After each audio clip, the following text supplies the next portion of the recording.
Eh bien bonjour à toutes et à tous, ici The Marvelman. Aujourd'hui on se retrouve pour ce 19ème récap de Marvel News. Donc je vais vous faire le récap de toutes les news Marvel qu'il y a eu dans la semaine.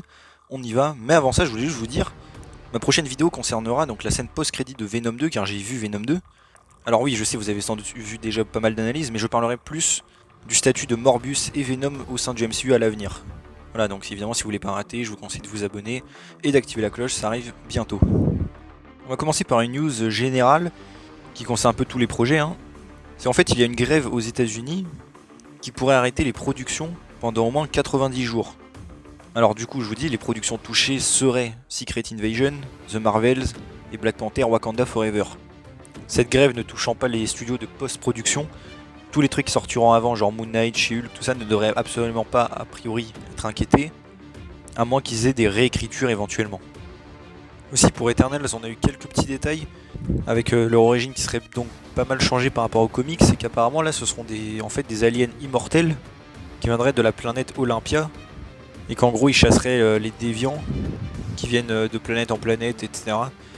Qui prennent les caractéristiques un peu des aliens qui viennent tuer quoi. Donc bon, c'est un petit peu étrange, mais on verra évidemment dans le film, hein.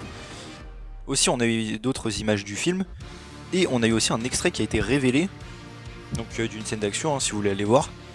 Ensuite on passe à Hawkeye avec une espèce de nouvelle bande-annonce qui a été dévoilée, avec de nouvelles images, qui a d'ailleurs confirmé que Laura Cardellini, qui interprète sa femme, à Hawkeye, hein, reviendra bien dans la série, ce qui n'était pas apparemment sûr. Et on a appris qu'en fait les deux premiers épisodes seront diffusés le même jour. Alors en fait c'est pour pas que l'épisode final se retrouve en même temps que le jour de la sortie de Boba Fett. Mais du coup voilà, ça change un petit peu le planning et tout, c'est pas grave. Ensuite on passe un peu à Moon Knight. Alors on a appris qu'apparemment George Clooney aurait réalisé un épisode ou plusieurs de Moon Knight. Et on a aussi appris qu'Oscar Isaac était en fait producteur exécutif de la série. Donc il est bien impliqué. On a une news pour Black Panther Wakanda Forever. Alors news un petit peu indirect, ça concerne des projets spin-off. On sait déjà qu'on devrait avoir une série sur le Wakanda sans précision. Et une aussi sur Okoye. Enfin ça datait déjà, on le savait déjà. Mais apparemment il y aura en fait 3 projets spin-off, sans compter apparemment celle sur Okoye. Donc ça voudrait dire une série sur le Wakanda sans précision, plus 2 autres mystères. Alors dites-moi vous ce que vous en pensez, j'imagine bien peut-être un truc sur M'Baku, mais bon, pas les projets forcément qui m'hype le plus, à voir. Ensuite pour les Gardiens de la Galaxie volume 3, on a appris que John Murphy, qui a fait la musique de The Suicide Squad, Kick-Ass, Miami Vice, va en fait remplacer le compositeur des 2 premiers films, Tyler Bates, donc bon on verra ce que ça donne, hein. Ensuite, petite news qui concerne indirectement Deadpool 3, c'est Ryan Reynolds qui a dit qu'il prendrait un an de pause, hein, dans sa carrière d'acteur.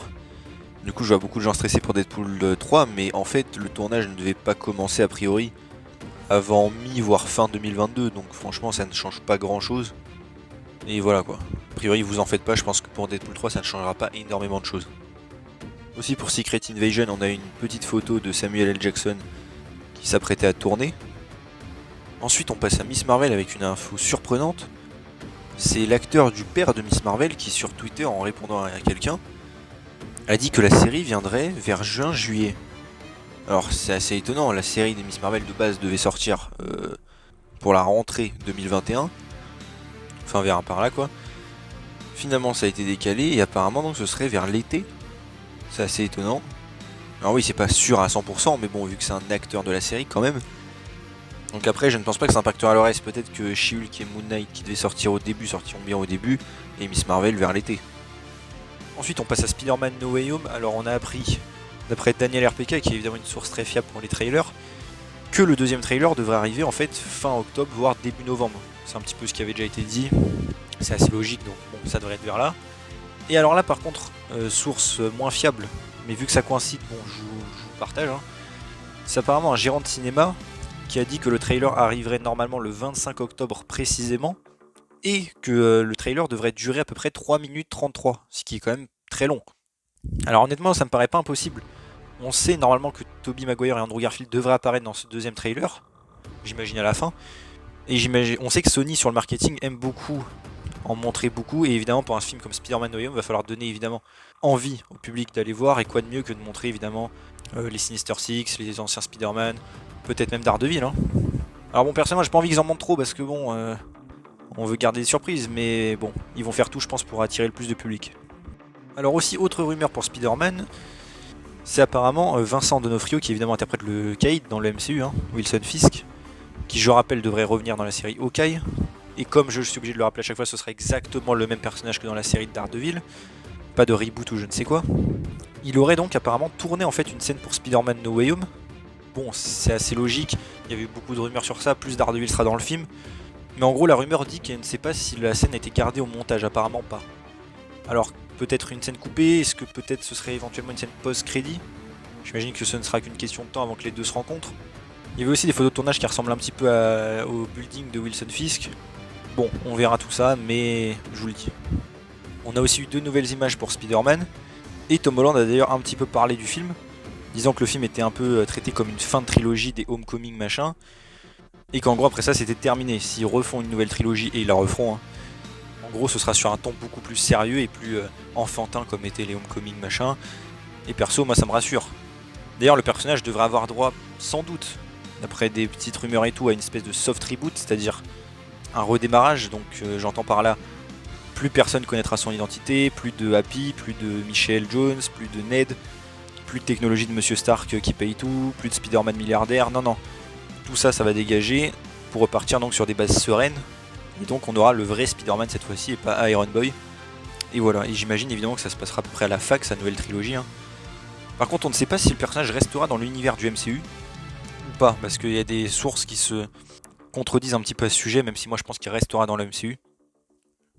Enfin voilà. Il a aussi dit qu'il y a une scène qui l'a fait pleurer dans le film. Alors j'imagine que ce sera la mort d'un des personnages. Bon, moi je parie sur Ned ou Happy personnellement. Il a aussi dit que dans No Way Home il y aurait beaucoup plus de combats au corps à corps. De vrais combats quoi, hein, j'ai envie de dire, parce que bon. Rappelez-vous quand même que le Spider-Man du MCU dans ses propres films n'a jamais donné un seul coup de poing. On parle de Spider-Man quand même. Hein. Alors sa petite news un peu bonus en vrac, qui ne sont pas non plus extrêmement fiables, donc je vous les partage, mais évidemment à prendre avec des pincettes. Si aussi je vous le partage, c'est parce que ça vient de trucs assez logiques et qui devraient arriver logiquement, donc bon, je vous le partage. Déjà, on devrait avoir l'équipe des Annihilateurs qui devrait arriver à un moment dans le MCU, donc vous savez, c'est avec Annihilus, ennemi des 4 Fantastiques. Enfin bref, et vu que les 4 Fantastiques vont arriver, bah, vous voyez, c'est assez logique que ça arrive, donc on devrait avoir l'équipe qui doit arriver. Aussi, apparemment, on devrait bientôt avoir l'introduction de The Hood et de son armée. Alors, c'est un personnage un peu mafieux qui a des pouvoirs. Je sais qu'avec sa cape, je crois qu'il peut devenir invisible. Avec ses bottes, il peut à moitié voler ou marcher sur l'air, je sais plus trop. Un personnage assez urbain qui est d'ailleurs, son père est lié à Wilson Fisk. Et il a pas mal été aussi, je crois, ennemi de Daredevil et de Spider-Man, il me semble. Donc ce personnage devrait apparemment arriver dans un projet plus urbain, vous voyez ce que je veux dire? Dans un projet avec des héros plus terre à terre. Alors j'imagine bien pourquoi pas en ennemi de Daredevil saison 4 éventuellement. Parce que je rappelle, Daredevil devrait, après la série Echo, retrouver la suite de sa série. Donc bon, je verrai bien apparaître là. Alors ensuite on continue. Bon, je rappelle encore une fois, hein, tout ça, c'est à prendre avec de grosses pincettes. Hein. Il y aurait apparemment donc aussi une série sur Asgard en développement. J'imagine donc New Asgard avec comme personnage principal Korg, Lady Sif et Valkyrie. Alors bon, pourquoi pas, hein, et ce serait assez logique à voir, mais pas le truc qui m'hype le plus.